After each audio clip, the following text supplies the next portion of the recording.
اور بلا تاخیر خطاب لاجواب کے لیے میں مؤدبانہ گزارش کروں گا حضرت علامہ مولانا محمد یوسف القادری جو کہ شیخ پورا سے تشریف لے کے آئے.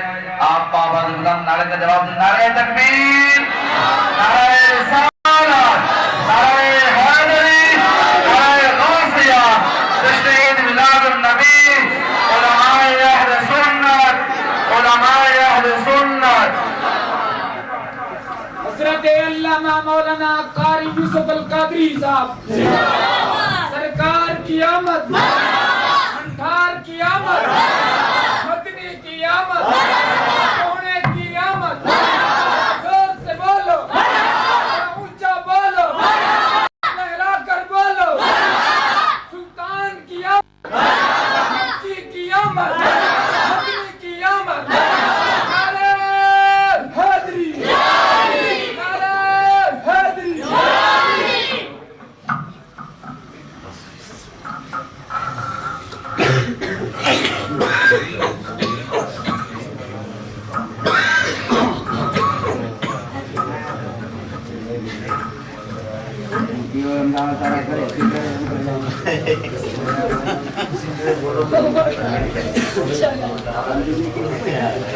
سبحان اللہ.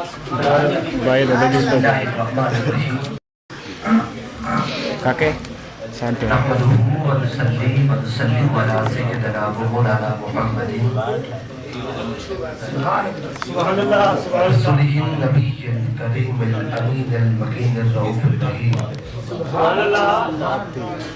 أما بعد فأعوذ بالله من الشيطان الرجيم. بسم الله الرحمن الرحيم. يا أيها الذين آمنوا لا ترفعوا أصواتكم فوق صوت النبي ولا تجهروا له بالقول كجهر بعضكم لبعض أن تحبط أعمالكم وأنتم لا تشعرون. صدق الله مولانا العظيم وبلغنا رسوله النبي الكريم الأمين. إن الله وملائكته يصلون على النبي يا أيها الذين آمنوا صلوا عليه وسلموا تسليما. اللهم صل على سيدنا محمد وعلى آلك وأصحابك يا سيدي يا نبي الله. الصلاة والسلام عليك يا سيدي يا رحمة للعالمين وعلى آلك وأصحابك يا سيدي يا خاتم النبيين. مولاي سلم سلم دائما أبدا على حبيبك خير الخلق كلهم. هو الحبيب الذي ترجى شفاعته لكل حول من الأحوال المقتحم. يا رب بالمصطفى بلغ مقاصدنا واغفر لنا ما مضى يا واسع الكرم. حمد و صلاۃ کے بعد ذوقار سنیوں، عاشقوں، آقا علیہ السلام کے غیور غلاموں اور عظیم مسلمانوں، لائق صدحہ مبارکباد ہیں اہلیان علاقہ اور اہل مسجد اور وہ نوجوان کہ جن کی محنت، کاوش اور جد و جہد سے آج ہم سب کو بارگاہ مصطفیٰ علیہ السلام میں حاضری کا موقع اور شرف ملا. دعا گو ہوں اللہ رب العزت ان کی یہ محنت، یہ کاوش اور یہ جد و جہد اپنی بارگاہ میں قبول و منظور فرمائے اور بعد ازاں ہم سب کو تاجدار کائنات علیہ السلام کی محبت و معرفت عطا فرمائے. قرآن مجید کی 26ویں پارے کی ایک آیت کریمہ میں نے تلاوت کی. اس میں اللہ رب العزت نے خطاب خاص فرمایا، خاص قسم کا خطاب فرمایا. یاد رکھ لیں اللہ پاک کا خطاب دو قسم کا ہوتا ہے. اللہ پاک جب خطاب کرتا ہے تو اس کا خطاب دو قسم کا ہوتا ہے. کبھی تو خطاب عام ہوتا ہے اور کبھی خطاب خاص ہوتا ہے. سبحان اللہ، سبحان اللہ، سبحان اللہ. خطاب عام اس کی مثال کیا ہے؟ اللہ پاک نے فرمایا یا ایھا الناس اعبدوا، اے لوگو تم اللہ کی عبادت کرو. یہ خطاب عام ہے. ہر ایک کو خطاب ہے، ہاں کوئی کافر ہے یا مسلمان ہے، ہر ایک کو اس کا خطاب ہے کہ تم اللہ کی عبادت کرو۔ ایسے ہی اللہ پاک نے ایک اور مقام پر فرمایا قل یا ایھا الناس انی رسول اللہ الیکم جمیعا، اے نبی علیہ السلام آپ فرما دیں کہ لوگوں میں تم سب کی طرف اللہ کی طرف سے رسول ہوں۔ یہ خطاب عام ہے، ہر ایک کو خطاب ہے، لیکن کبھی اللہ پاک کا خطاب خاص ہوتا ہے، ہر ایک کو نہیں ہوتا۔ جیسے اللہ پاک نے فرمایا یا ایھا الذین آمنوا لا تقولوا راعنا، اے ایمان والو تم میرے مصطفیٰ سے راعنا نہ کہا کرو۔ تو یہ خطاب خاص ہے، ایک خاص طبقہ سے، ایک خاص گروہ سے اور ایک خاص جماعت سے خطاب کیا جا رہا ہے۔ ایسے ہی اللہ پاک نے یہاں بھی فرمایا یا ایھا الذین آمنوا لا ترفعوا اصواتکم، اے ایمان والو ہر ایک سے خطاب نہیں کیا، ایک خاص طبقے سے اور ایک خاص گروہ سے اور ایک خاص جماعت سے خطاب کیا جا رہا ہے۔ اب سوال یہ پیدا ہوتا ہے کہ اس آیت کریمہ میں اللہ رب العزت نے تاجدار کائنات علیہ السلام کی بارگاہ کے آداب بیان کیے ہیں۔ آداب بارگاہ مصطفیٰ علیہ السلام کو بیان کرنے کے لیے اللہ پاک نے خطاب خاص کیا، ایک خاص طبقے سے خطاب کیا، ایک خاص گروہ سے خطاب کیا اور ایک خاص جماعت سے خطاب کیا۔ ایسا کیوں ہے؟ حضور علیہ السلام کی بارگاہ میں تو کافر بھی آتے تھے، آقا علیہ السلام کی بارگاہ میں یہودی بھی آتے تھے، آقا علیہ السلام کی بارگاہ میں عیسائی بھی آتے تھے، اپنے آتے، پرائے آتے، ایماندار آتے، بے ایمان آتے۔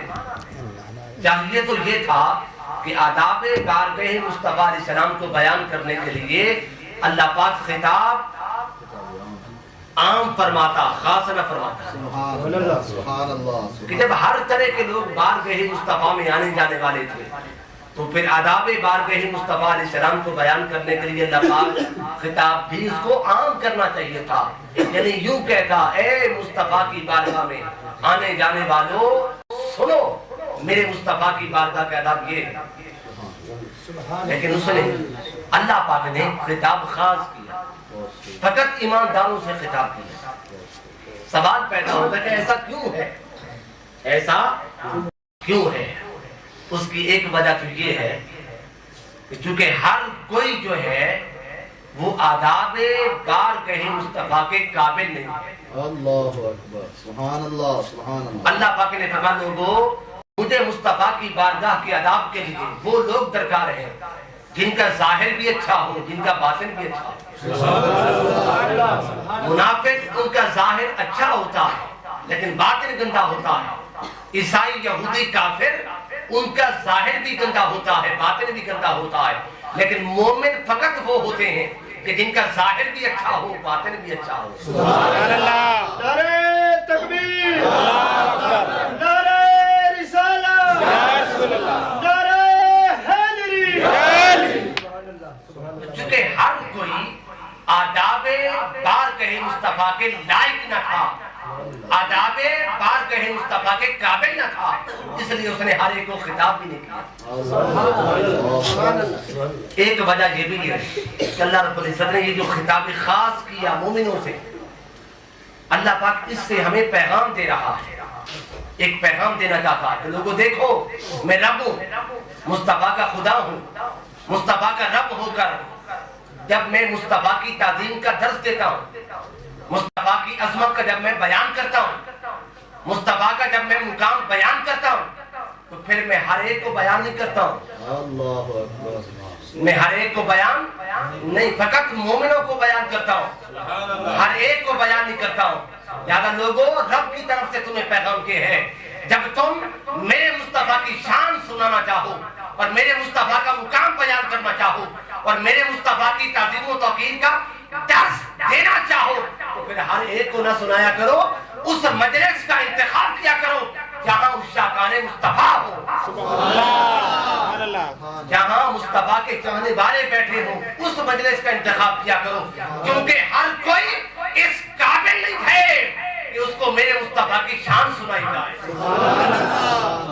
ہر کوئی مصطفیٰ کی شان سننے کے لائق نہیں ہے، ہر کوئی مصطفیٰ کی شان سننے کے قابل نہیں ہے۔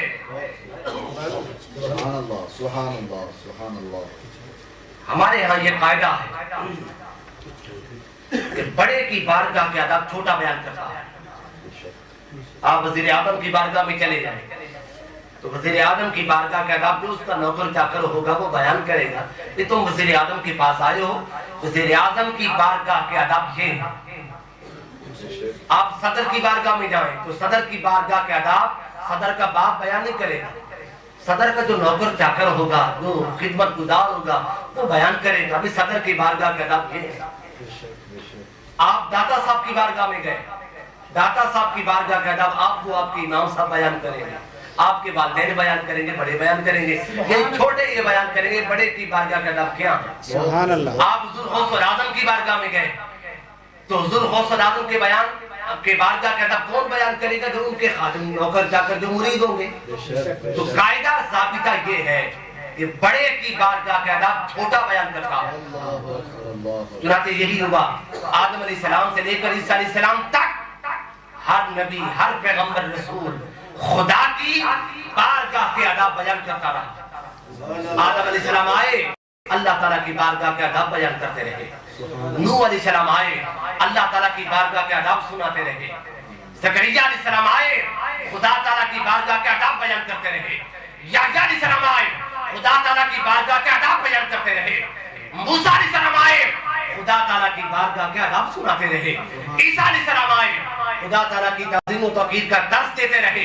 الغرض ہر نبی، ہر پیغمبر، ہر رسول خدا تعالیٰ کی بارگاہ کے آداب سناتا رہا۔ لیکن بھائیو، جب باری آئی تاجدار کائنات علیہ السلام کی، جب باری آئی ہمارے آقا و مولا کی، اللہ پاک نے ضابطے کو بدل دیا۔ سبحان اللہ۔ لوگوں، آدم علیہ السلام سے لے کر عیسیٰ علیہ السلام تک سارے انبیاء، ساری انسانیت رب کی بارگاہ کے آداب سناتی ہے۔ ادھر دیکھو رب کی نگاہ میں مصطفیٰ کا مقام کیا ہے، ادھر دیکھو رب کی نگاہ میں مصطفیٰ کی شان کیا ہے۔ ساری انسانیت رب کی بارگاہ کے آداب سناتی ہے، مگر رب ہو کر، مصطفیٰ کا خدا ہو کر مصطفیٰ کی شان کے آداب سنا رہا ہے۔ سبحان اللہ۔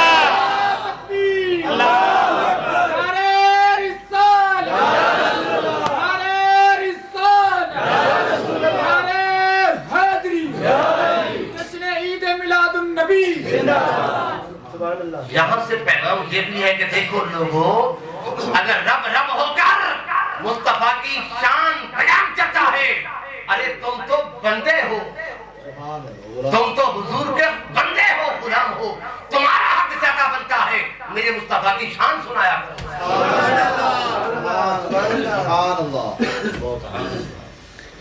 ایسا بھی تو ہو سکتا تھا کہ آقائے دو جہاں علیہ السلام کی بارگاہ کے آداب بیان کرنے کے لیے اللہ پاک کسی انسان کی ذمہ داری لگا دیتا۔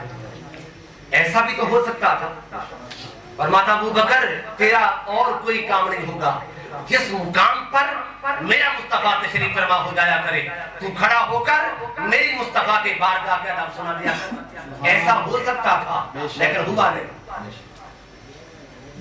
ایسا بھی تو ہو سکتا تھا اللہ رب العزت تاجدار کائنات علیہ السلام کی بارگاہ کے آداب بیان کرنے کے لیے کسی جن کی ذمہ داری لگا دیتا، اور جن تیرا کوئی اور کام نہیں ہے، بس تو جہاں میرا مصطفیٰ تشریف فرما ہوا کرے تو میرے مصطفیٰ کی بارگاہ کے آداب سنا دیا کر۔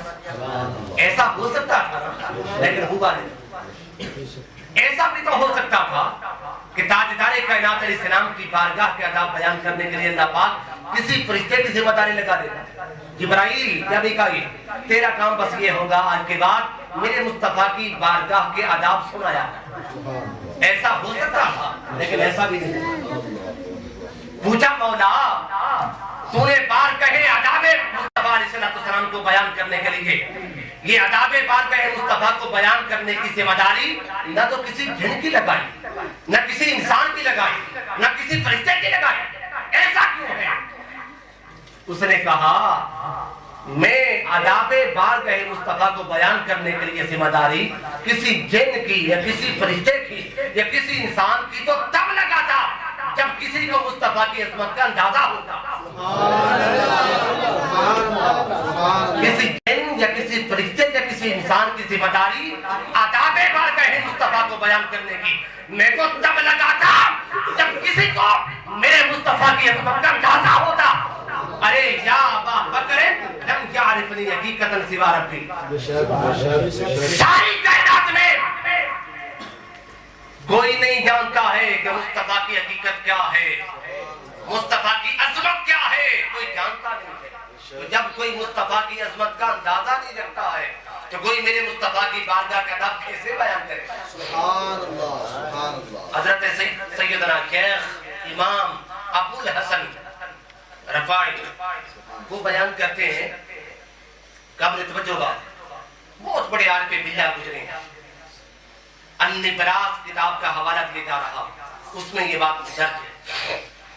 شرح کی شرح شیخ ابو الحسن رفاعی کا قول, وہ کہتے ہیں میں نے پرواز کی, روحانی پرواز کی, حتیٰ سعدت فی الفوقانیات, حتیٰ کہ آسمان نیچے رہ گئے. اولیاء اللہ سے پرواز ممکن ہے, روحانی پرواز ممکن ہے. ایک وقت میں کئی جگہوں پر حاضر ہونا چاہیں اولیاء اللہ یہ ہو سکتے ہیں, پرواز کرنا چاہیں بہت اونچائی تک جا سکتے ہیں. وہ کہتے ہیں میں نے پرواز کی, حتیٰ سعدت فی الفوقانیات, آسمانوں میں جا پہنچا, آسمان کے نیچے رہ گئے. میں اوپر چلا گیا, پھر ایک عرش آیا, نیچے رہ گیا, پھر دوسرا عرش آیا, تیسرا عرش آیا. یاد رکھ لیں عرش بھی ایک نہیں ہے, عرش معلیٰ ایک ہے, لیکن اس کے علاوہ بھی لاکھوں اربوں خربوں عرش ہے. جب اللہ پاک مخلوق پر اپنی تجلی کرتا ہے تو پہلے عرش معلیٰ پہ کرتا ہے. عرش معلیٰ سے وہ تجلی نیچے گرتی ہے, نیچے والے عرشوں سے ہوتی ہوتی ہوتی ہوتی پھر زمین پر پہنچتی ہے. اگر وہ ڈائریکٹ کر دے تو ساری دنیا جل کے راکھ ہو جاتی. یہی بہتر ہے کہ وہ پردوں میں ہوش رہے, وہ اگر پردہ اٹھا دے تو کسے ہوش رہے. وہ کہتے ہیں کہ میں نے 7 لاکھ عرش عبور کر ڈالی. میں اوپر چلا گیا, آواز آئی, ابو الحسن رفاعی کدھر آ رہے ہو؟ فرمانے لگے, میں نے کہا مولا میں اس عرش کی تلاش میں نکلا ہوں جس عرش پر شب معراج تیرے مصطفیٰ نے قدم رکھ دیا تھا, اس عرش کو دیکھنے آ رہا ہوں. اللہ پاک کی طرف سے جواب آیا, ارجع لا وصول لک, واپس چلا جا.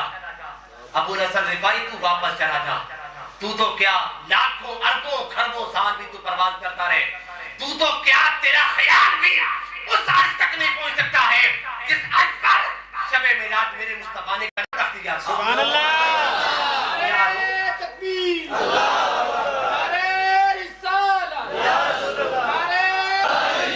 کیا ہار گیا ایک کالیاں زلفاں والا سے تیرا عرش تو بھی لگ پار گیا.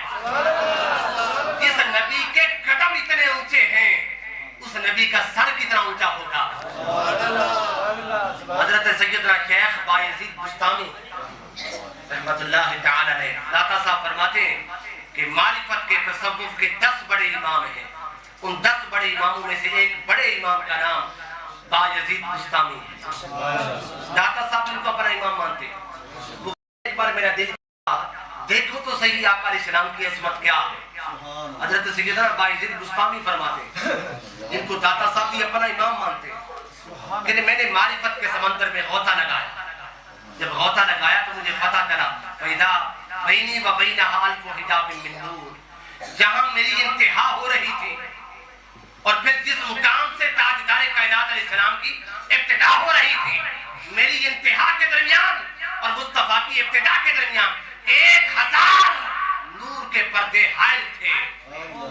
اور مجھے کہا گیا بایزید بستامی لو تلوت لاحترقت, اگر تو کسی ایک پردے کے قریب آیا نا تو جل کے راکھ ہو جائے. اگر اتنے بڑے بلند پایا اولیاء اللہ جو ہیں وہ تاجدار کائنات علیہ السلام کے قدموں تک نہیں جا سکتے ہیں, حضور کے مقام تک کون جا سکتا ہے؟ یا ابا بکر لم یعرفنی حقیقتا سوا رب. لوگوں ساری کائنات میں سوائے خدا کے مصطفیٰ کا مقام کوئی اور جانتا نہیں ہے, کیونکہ ساری کائنات میں مصطفیٰ کا مقام صرف اس لیے عذاب بلند ہوگی کہ چلو کوئی بات نہیں تمہیں معاف کر دوں گا. اس نے یہ نہیں کہا. اس نے کہا لا ترفعوا اصواتکم، تمہاری آواز مصطفیٰ کی آواز سے جان بوجھ کر بلند ہو گئی یا بے توجہی میں بلند ہو گئی، دونوں صورتوں میں تم مصطفیٰ کے گستاخ شمار کے جاؤ. تمہاری آواز بلند نہ ہو. اور پھر یاد رکھ لیں لا ترفعوا اصواتکم لفظ ایک ہے، اس سے اللہ پاک حکم دو دے رہا ہے. لفظ ایک ہے مگر اس سے حکم بولیے دو دیے جا رہے ہیں. ایک حکم تو یہی ہے کہ تمہاری آواز مصطفیٰ کی آواز سے بلند نہ ہو، اور دوسرا حکم یہ ہے کہ میرے مصطفیٰ کی بارگاہ میں پہنچ کر تمہیں بات کرنے میں پہل نہیں کرنی. آپ کہیں گے یہ کہاں سے مل گیا؟ یہ بات تو ہم نے سنی نہیں ہے، یہ کہاں سے مل گئی؟ بھی ایسے ہم حضور کی بارگاہ میں گئے، ہم سب حضور کی بارگاہ میں، اللہ لے جائے ہم گئے، ہم حضور کی بارگاہ میں گئے، ہم نے حضور سے کوئی بات کرنا. جب حضور کی بارگاہ میں گئے آقا علیہ السلام خاموش بیٹھے ہوئے تھے، خاموش تشریف فرما تھے. ہم نے حضور کی بارگاہ میں جا کر کوئی بات کرنا چاہ رہے، اللہ پاک کی طرف سے یہ آیا کریمہ آ گئی اور فرمایا ہے بندہ مومن حضور کی بارگاہ میں آنے والوں سنو، یہاں اونچی بات سے تم نے بات نہیں کرنی. ہم خبردار ہو گئے. ہم نے کہا باری تعالیٰ آج حضور تو بیٹھے ہیں خاموش، ہمیں کیسے پتا چلے گا کہ آج تاجدار کائنات علیہ السلام جب بولیں گے اور لب کھولیں گے تو حضور کی آواز کی سزا یہ ہوگی. حضور تو خاموش بیٹھے. اگر حضور بول رہے ہوتے چلو پتا چل جاتا. یہاں آج حضور خاموش بیٹھے ہیں اور ہم حضور سے کوئی بات بھی کرنا چاہتے ہیں. ہمیں کیسے پتا چلے گا کہ آج ہماری جو بھی آواز ہوگی وہ حضور کی آواز سے کم ہوگی یا حضور کی آواز کی سطح یہ ہوگی؟ سوال پیدا ہوا. اللہ پاک کی طرف سے جواب آیا.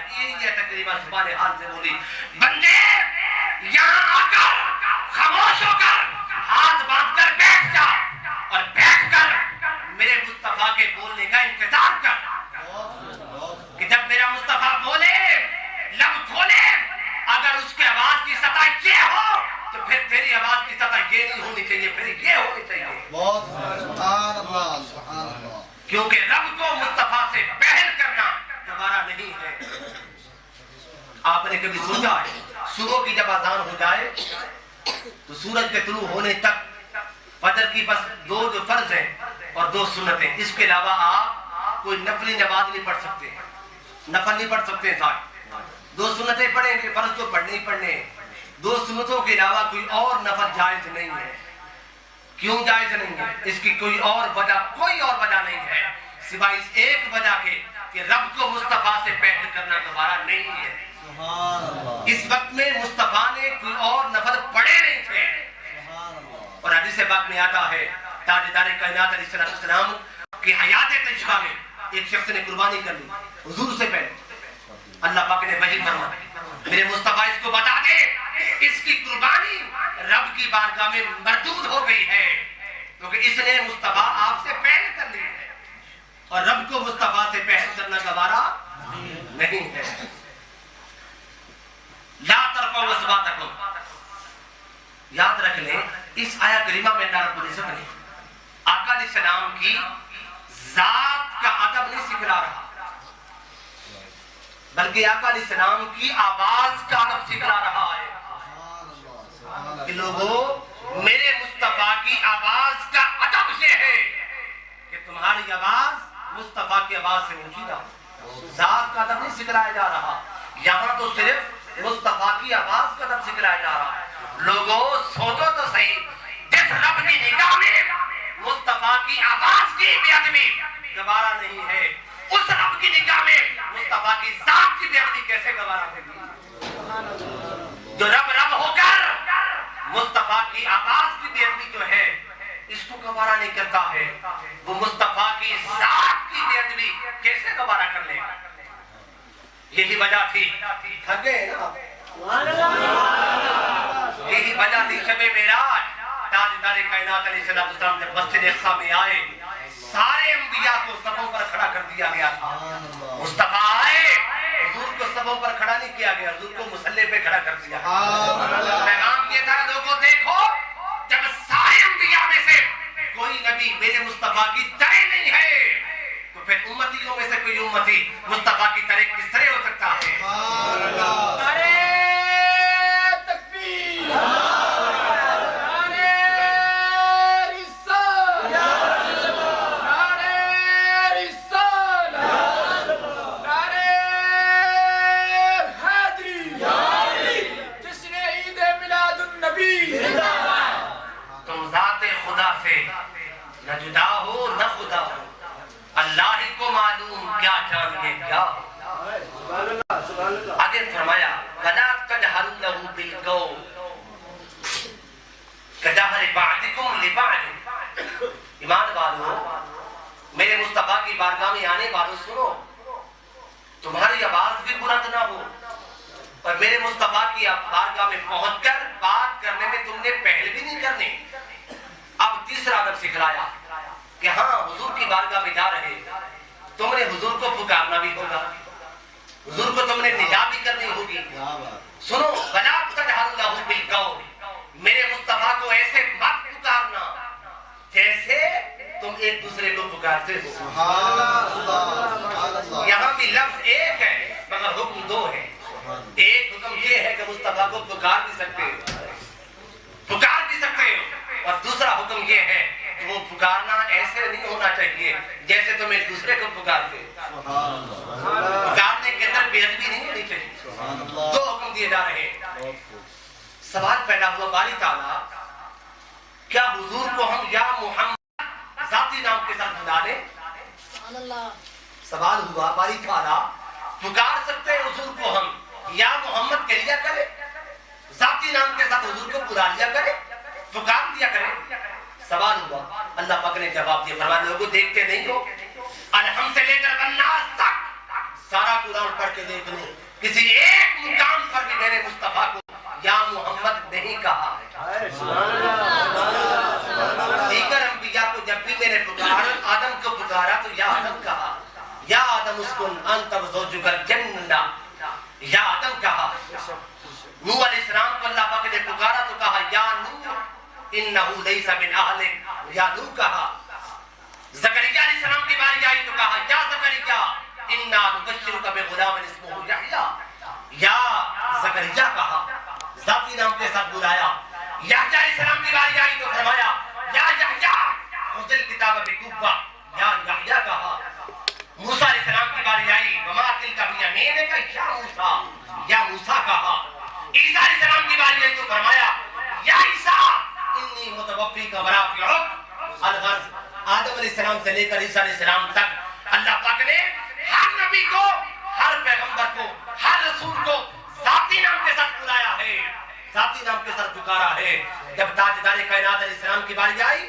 اللہ پاک نے فرمایا کہ نہیں میرے مصطفیٰ کو میں رب ہو کر ذاتی نام کے ساتھ نہیں بلا رہا حضور کی جب بھی باری آئی تو کبھی کہا یاسین کبھی کہا قاسم کبھی کہا یا ایھا المزمل کبھی کہا یا ایھا المدثر کبھی کہا فتوحا کبھی کہا لم نشرح صفات کے ساتھ اوصاف کے ساتھ کمالات کے ساتھ اور القابات کے ساتھ حضور کو پکارا ہے پیغام یہ دیا کہ لوگوں جب رب رب ہو کر مصطفیٰ کو ذاتی نام کے ساتھ نہیں پکارتا ہے ارے تم تو حضور کے غلام ہو تم کیوں پکارتے ہو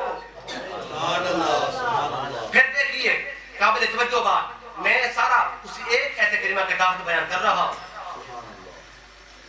دیگر قومیں دیگر امتیں اور ملتیں اپنے انبیاء کو پکارتے ذاتی نام کے ساتھ قرآن خود بیان کر رہا ہے کہ نوح علیہ السلام کی قوم نوح علیہ السلام سے کہتی یا نوح زکریا علیہ السلام کی امت زکریا علیہ السلام سے کہتی یا زکریا یحییٰ علیہ السلام کی ملت یحییٰ علیہ السلام سے کہتی یا یحییٰ موسیٰ علیہ السلام کی قوم موسیٰ علیہ السلام سے کہتی یا موسیٰ عیسیٰ علیہ السلام کی امت عیسیٰ علیہ السلام سے کہا کرتی یا عیسیٰ الغرض ہر امت ہر قوم اور ہر ملت اپنے نبی کو ان کے ذاتی نام کے ساتھ بلاتی تھی جب باری ہوئی تاجدار کائنات علیہ السلام کی جب باری ہمارے آقا مولا کی اللہ پاک نے فرمایا لا تجعلوا دعاء الرسول بینکم کدعاء بعضکم بعضا ایمان والو میرے مصطفیٰ کو ذاتی نام کے ساتھ مت بلانا دیگر قومیں اپنے انبیاء کو ذاتی نام کے ساتھ بلاتے رہی. دیگر انبیاء کو رب کائنات خود بھی ذاتی نام کے ساتھ بلاتا رہا. حضور کی جب باری تو منع کر دیا. پھر سوال پیدا ہو باری تعالیٰ چلو حضور کو ہم یا محمد ذاتی نام کے ساتھ نہیں بلا سکتے ہیں تو کیا حضور کو ہم ابا جان کے استاد جو ہوتا ہے استاد شاگردوں کا روحانی باپ ہوتا ہے. پیر مرشد مریدوں کا روحانی باپ ہوتا ہے. ہر نبی ہر پیغمبر رسول اپنی امت کا روحانی باپ ہوتا ہے. اور اللہ پاک نے فرمایا ازواجہ امہاتکم اس نبی کی جو ازواج ہیں جو بیویاں ہیں تمہاری مائیں ہیں. اور ماں کا شوہر باپ ہوتا ہے. ماں کا شوہر کیا ہوتا ہے؟ باپ ہوتا ہے باپ. باری تعالیٰ ان کو ہم ابا جان کہہ لے. اللہ پاک کی طرف سے جواب آیا ما کان محمد ابا احد من رجالکم. لوگوں خبردار میرے مصطفیٰ کو ابا جان نہ کہنا. باری تعالیٰ کیوں؟ اس نے کہا اس لیے کہ تم بھی ابا جان ہوتے. ایک بچہ تمہیں کہے ابا جان اور تم میرے مصطفیٰ سے کہو گے ابا جان تو پھر ابا جان کہنے میں ایک باہمی برابری آئے گا. ایک جیسے ہونے کا باہم آئے گا. لفظ ابا جان اگرچہ ادب کا لفظ ہے مگر چونکہ اس لفظ ادب کے اندر چونکہ باہم تساوی ہے ایک جیسے ہونے کا باہم آتا ہے. اور لوگوں مجھے مصطفیٰ کے لیے یہ لفظ بھی قبول نہیں ہے. سبحان اللہ. بعض لوگ ایسے بھی ہیں بعض عالم جنہوں نے کتابوں میں لکھا ہو نہیں جی نہیں آقا علیہ السلام کی تعظیم و توقیر تو بڑے بھائی کی طرح ہوتی ہے. حضور بڑے ہمارے بڑے بھائیوں کی طرح. حضور کو اللہ نے فضیلت دے دی عظمت دے دی. وہ ہمارے بڑے بھائی ہوئے ہم چھوٹے بھائی ہوئے. استغفر اللہ العظیم. ارے نادانو خدا تمہاری کتابیں قیامت کے دن تمہارے دودھ سے بھر مارے گا. کہے گا ظالمو میں مصطفیٰ کو ابا جان نہیں کہنے دیا کرتا تھا اور تم میرے مصطفیٰ کو بھائی جان کہتے پھرتے تھے. ابا جان نہیں کہہ سکتے ہو تو بھائی جان کیسے کہہ سکتے ہیں؟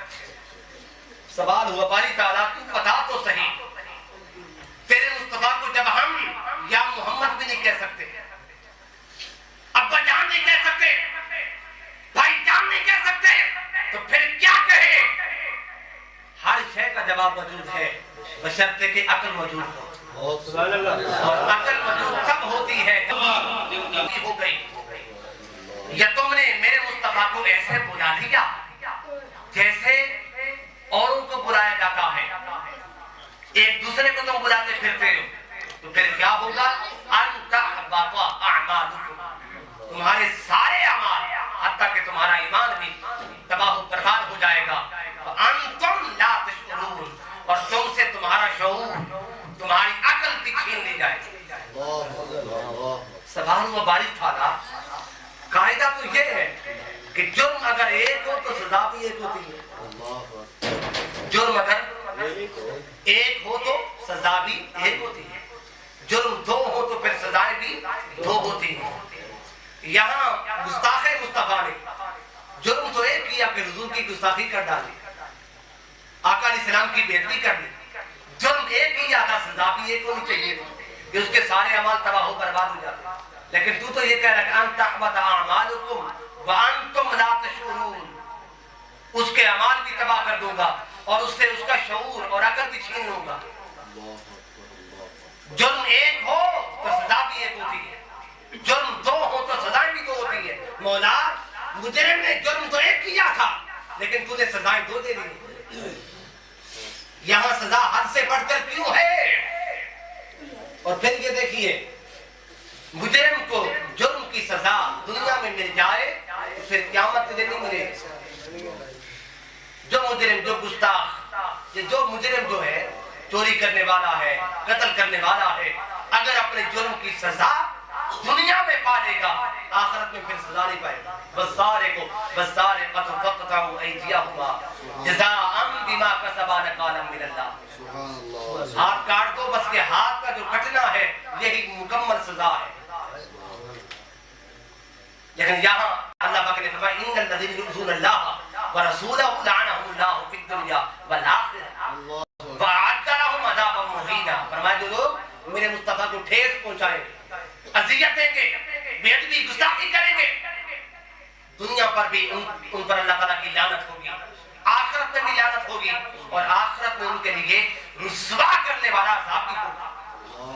باری تعالیٰ مجرم جرم کی سزا دنیا میں پالے آخرت میں پھر اس کو سزا